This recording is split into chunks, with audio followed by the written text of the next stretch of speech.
오늘 하나님께서 우리에게 주신 말씀은 로마서 9장 19절에서 26절까지 말씀 우리 같이 보겠습니다. 로마서 9장 19절에서 26절까지 말씀 우리 같이 한 목소리로 읽겠습니다. 혹 내가 내게 말하기를 그러면 하나님이 어찌하여 허물하 하시느냐 누가 그 뜻을 대적하느냐 하리니 이 사람아 내가 누구에게 감히 하나님께 반문하느냐 지음을 받은 물건이 지은 자에게 어찌 나를 이같이 만들었느냐 말하겠느냐 토기장이가 진흙 한 덩이로 하나는 귀 있을 그릇을 하나는 천이 있을 그릇을 만들 권한이 없느냐 만일 하나님이 그의 진노를 보이시고 그의 능력을 알게 하고자 하사 멸하기로 준비된 진노의 그릇을 오래 참으심으로 관용하시고 또한 영광 받기로 예비하신 바 긍휼의 그릇에 대하여 그 영광의 풍성함을 알게 하고자 하셨을지라도 무슨 말을 하리요 이 그릇은 우리니 곧 유대인 중에서뿐 아니라 이방인 중에서도 부르신 자니라 호시아의 글에도 이르기를 내가 내 백성 아닌 자를 내 백성이라 사랑하지 아니한 자를 사랑한 자라 부르리라 너희는 내 백성이 아니라 한 그곳에서 그들이 살아계신 하나님의 아들이라 일컬음을 받으리라 함과 같으니라. 아멘. 말씀에서 먼저 귀한 은혜가 저와 여러분에게 있기를 소망합니다. 한 책에 읽다 보니까요 이행시가 나오는데요 참 뜨끔한 이행시였습니다. 비교라는 단어를 가지고 이행시를 지었는데 비참해지거나 교만해지거나 비교하게 되면은 얻게 되는 그러한 상황이죠. 비참해지거나 교만해지거나 우리가 누군가를 비교하며 살 때 얻게 되는 이 안 좋은 감정들, 안 좋은 상황들, 이 비교의 시선이 아니라 늘 감사와 은혜의 시선으로 살아갈 수 있기를 바랍니다. 세상에서 가장 현명한 사람을 배우는 사람이라고 합니다. 또 세상에서 가장 강한 사람을 자기 자신을 이기는 사람이라고 합니다. 세상에서 가장 행복한 사람은 자기 자신에 대해서 늘 감사하는 사람이다 라고 이야기합니다. 다시 한번 말씀드리면 세상에서 가장 현명한 사람은 배우는 사람이고 세상에서 가장 강한 사람은 나 자신과의 싸움에서 이기는 사람이고 세상에서 가장 행복한 사람은 나 자신에 대해서 감사하는 사람입니다. 우리가 오늘 하루를 살더라도 현명하고 또 강하고 행복한 사람 될 수 있기를 주님의 이름으로 축복합니다. 그러기 위해서는 가장 깊이 해야 될 것이 이 비교하는 마음입니다. 오늘 말씀에서 보면 사람이 하나님 앞에서 반문하면서 갖게 되는 감정이 있죠. 하나님 왜 저를 이렇게 지으셨습니까? 하나님 내가 왜 이런 고난을 당해야 됩니까? 하나님 내가 왜 이런 일들을 겪어야 됩니까? 하나님 앞에 반문할 때가 너무도 많습니다. 그런데 이것은 어떤 한 사람의 상황과 환경 때문에 탓하는 것이 아니라 인간의 이성 자체에 대해서 하나님께서 이야기하고 있다는 것을 깨닫습니다. 반문하고 생각하고 질문하고 한다는 것은 인간의 이성으로 하는 것이지요. 그래서 신학교 시절에 조직신학 수업을 이제 류장현 교수님한테 듣는데 그분이 독일에서 공부하신 분이에요.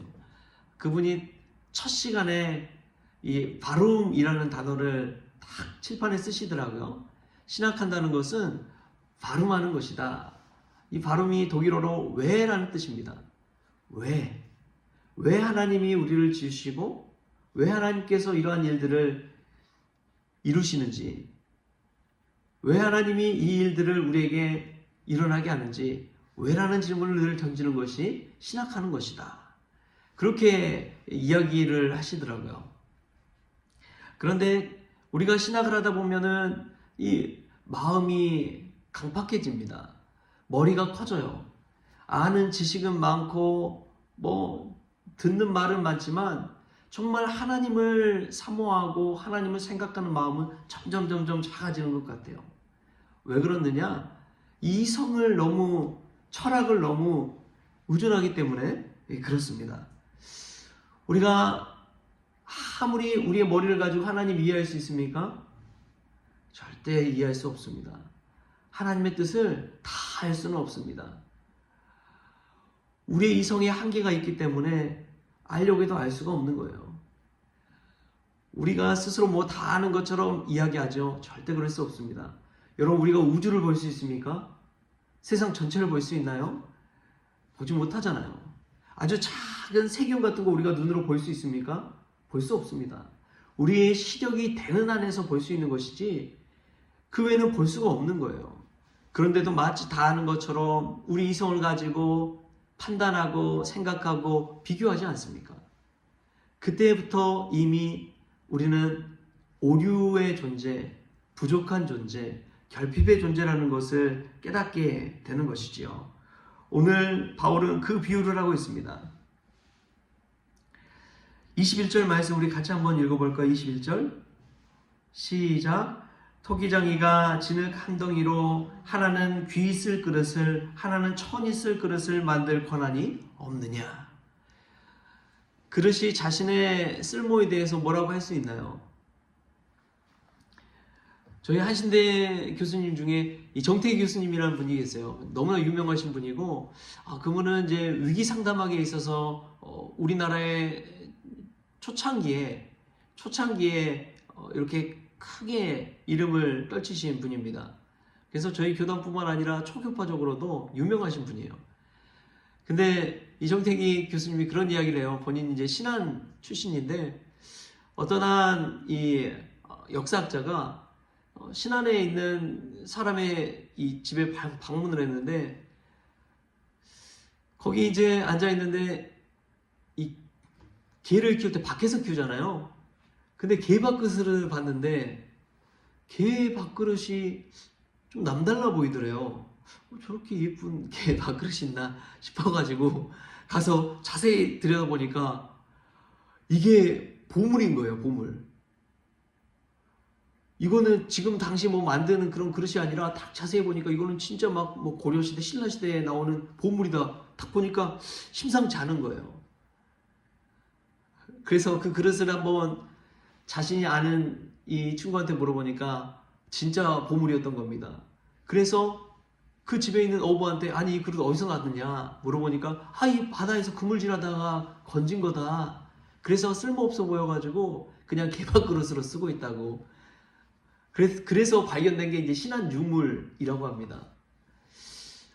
여러분, 그 그릇이 보물인지도 모르고 개밥 그릇으로 쓰고 있었잖아요.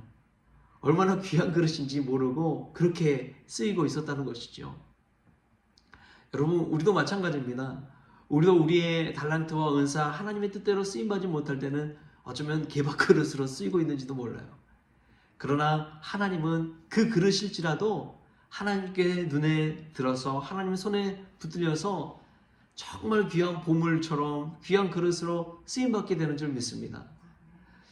오늘 우리는 사실 하나님의 택함에 의해서 어떤 이는 긍휼의 그릇이 되고 영광스러운 그릇이 되고 어떤 이는 진노의 그릇, 심판의 그릇이 될 수도 있습니다. 그런 그 사실 아무도 모른다는 거예요. 끝까지 갈 때까지 아무도 모릅니다. 지금 마치 보여지는 것이 긍휼의 그릇, 영광의 그릇처럼 존귀한 그릇처럼 쓰임받는다 할지라도 나중에는 진노의 그릇으로도 쓰임받을 수가 있다는 것입니다. 그것을 어떤 비유로 이야기하느냐? 사도 바울은 유대인들이 당연히 자신들이 하나님의 선민이요 택한 백성이니까 우리는 긍휼의 그릇이요 영광의 그릇이다 생각하지만 그렇지 않다는 것을 이야기해 줍니다. 우리 24절 말씀 우리 같이 한번 볼까요? 24절 시작. 이 그릇은 우리니 곧 유대인 중에서뿐 아니라 이방인 중에서도 부르신 자니라. 아멘. 유대인만 그런 존귀한 그릇이 되는 것이 아니다. 이방인 중에서도 존귀한 그릇이 있다라고 이야기합니다. 그 차이는 하나님의 부르심에 응답하느냐 그렇지 않느냐의 차이입니다. 여러분, 오늘 하루를 살아가면서 나의 뜻을 주장하는 사람, 진노의 그릇이 될 확률이 높습니다. 그러나 하나님의 부르신 뜻대로 살아가는 사람, 긍휼의 그릇, 영광스러운 그릇이 될 줄 믿습니다.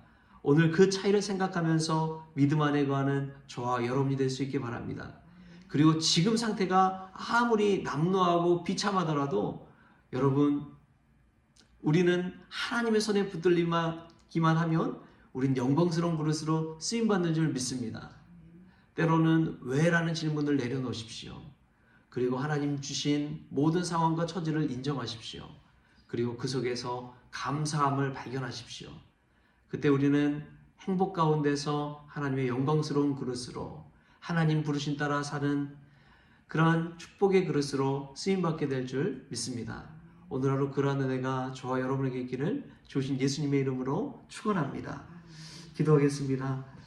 하나님, 우리가 아무리 많이 한다고 하지만 우리의 이성에 한계가 있다는 것을, 또 우리는 결핍의 존재라는 것을 깨닫습니다. 그렇기에 하나님 주신 은혜, 하나님이 우리에게 주신 모든 상황 가운데서 늘 감사하게 하시고 주신 은혜를 깨닫게 하여 주시고 주변에 있는 많은 이들과 다른 이들과 비교하지 않게 하여 주시옵소서. 그리하여 하나님 손에 붙들릴 바 될 때에 개밥그릇도 정말 보물처럼 진귀한 그릇이 된 것처럼 저희들도 주의 손에 붙들려 쓰임받는 그릇 될 수 있도록 주님 도와주시옵소서. 현재 상황이 이방인의 처지처럼 저 멀리 저 가장자리에 머문 인생일지라도 하나님의 손에 붙들릴 때에 정말 존귀한 그릇으로 쓰임받게 될 줄 믿습니다. 오늘도 하나님의 부르심 따라 내가 서 있는 그 자리에서 하나님께 영광 돌리는 인생 될 수 있도록 주님 주장하여 주옵소서. 감사하며 예수님의 이름으로 기도하옵나이다. 아멘. 우리 주님이 가르치신 기도로 오늘 새벽 기도를 마치겠습니다.